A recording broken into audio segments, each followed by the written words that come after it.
안녕하세요. 허은법무사입니다. 오늘은 성년후견 개시심판 할 때 필요한 서류를 좀 정리하는 시간을 갖도록 하겠습니다.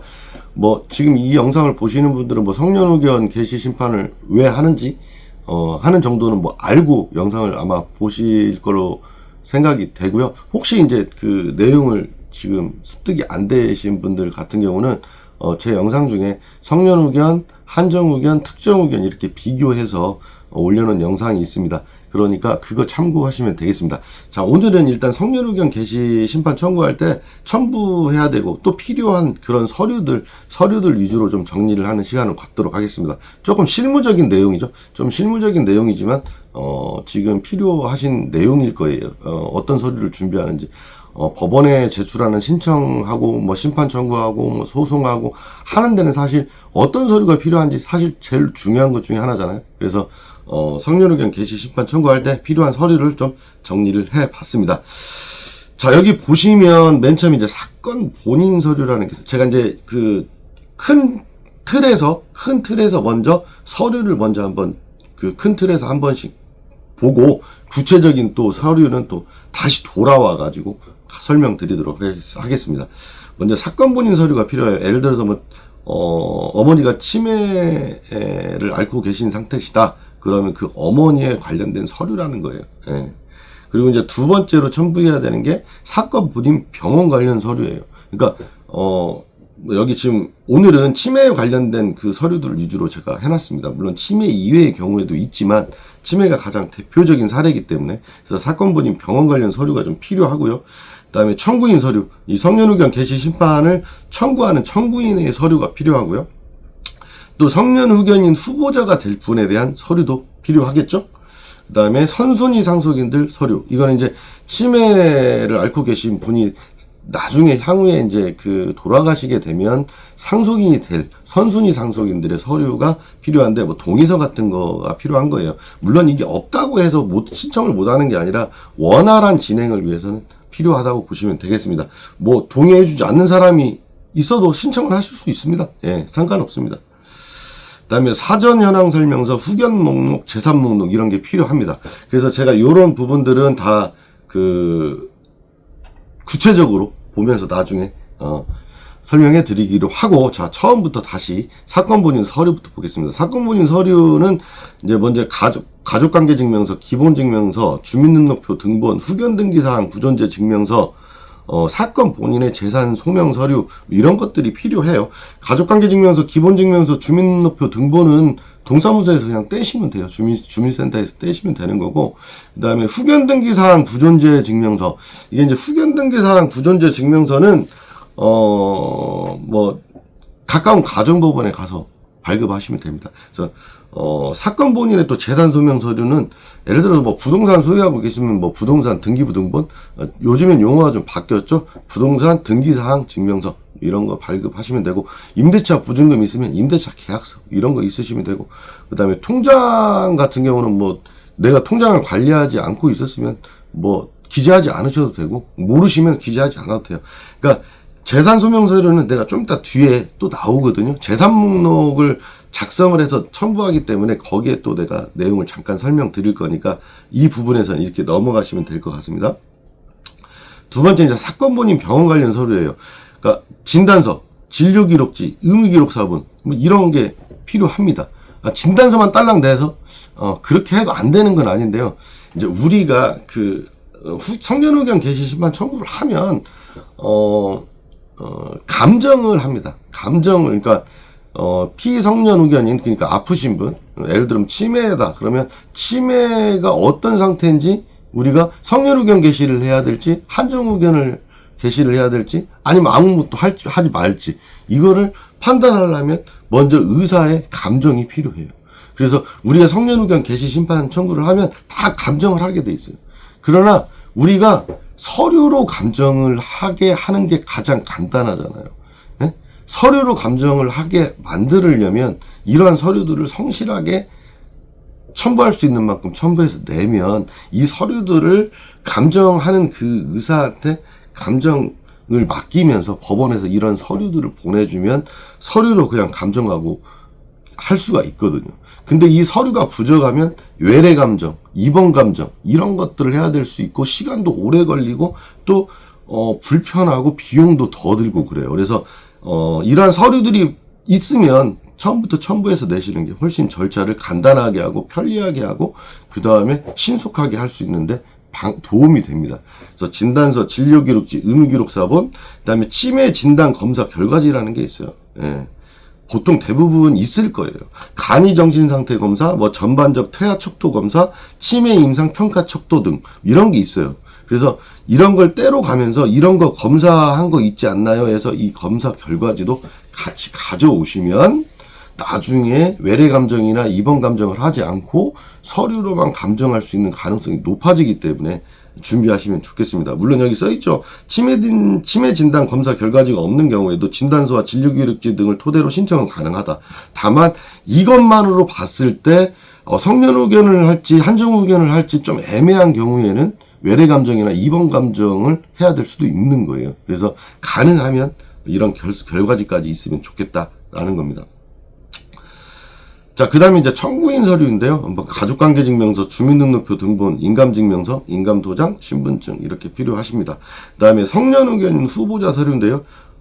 우리가 성년후견 개시 심판 청구를 할 때는 성년후견인을 이 사람으로 해주세요 이렇게 후보자를 기재해서 해도 되고요. 안 적어서 해도 돼요. 안 적어서 가족 중에 후보자를 성년후견인을 하실 분이 없으면 공란으로 하셔도 상관없습니다. 그러면 전문가 후견인을 법원에서 선임을 해요. 그래서 성년후견인 후보자 서류가 있으면 가족 중에 하기를 원하시잖아요. 대부분 전문가 후견인한테는 또 보수를 줘야 돼요. 재산의 규모, 일의 내용에 따라서 보수를 줘야 돼요.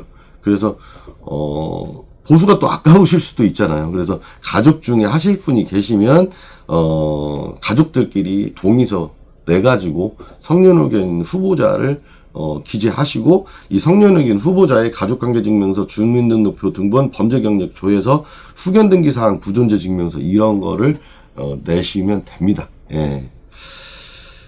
그 다음에 이제 선순위 상속인들 서류인데요. 선순위 상속인들 서류 성년후견 개시 및 성년후견인 선임 동의서. 어머니가 치매 상태니까 성년후견 개시하는 거에 대해서 동의한다. 그리고 성년후견인 아무개 선임하는 거에 대해서 동의한다. 이런 동의서를 내면 원활하게 진행이 되겠죠. 이거 안 내면 법원에서 가족들, 그러니까 선순위 상속인이라고 보이는 그 사람들의 주민등록 초본을 발급하게 주소 보정명, 주민등록표를 초본을 제출하라는 보정명령이 나오고 법원에서 그분들에게 의견을 물어봐요. 서류로. 동의서를 제출하지 않으면. 그러면 뭐 동의한다, 동의하지 않는다 답변이 있겠죠. 근데 거기에 구속되는 게 아니에요. 판사님들이 거기에 구속되는 게 아니라 참고사항으로 그냥 물어보는 거예요. 어머니가 지금 치매 상태가 심한데 뭐 가족 중에 일부가 동의하지 않는다고 성년후견을 개시하지 않을 수는 없잖아요. 그분을 위해서 하는 거니까. 그럼 성년후견 개시하고 전문가 후견인 선임해버리거든요. 이렇게 동의가 없거나 가족들이 다툼이 있거나 그러면 성년후견 개시하면서 전문가 후견인을 선임을 합니다. 그래서 동의 여부가 꼭 중요한 건 아니고 동의 여부가 절차를 원활하게 하고 가족 중에 한 명이 성년후견인이 되게 하는데 도움이 되는 거예요. 그래서 뭐 인감증명서, 가족관계증명서 이 동의서에 인감도장을 찍고 인감증명서를 첨부하는 거죠. 네, 동의서에. 동의서 없어도 신청 가능하고 원활한 진행을 위해서 제출하는 것이 이렇게 써있죠. 자, 이제 그 다음에 좀 더 어려운 내용인데요. 이제 사전 현황 설명서, 후견 목록, 재산 목록을 제출해요. 물론 저 같은 뭐 법무사에게 위임해서 하시는 분들은 제가 내용 다 확인하고 제가 작성을 하고 작성된 내용을 또 청구인에게 확인받고 이렇게 제출을 하니까 본인들이 작성할 필요는 없죠.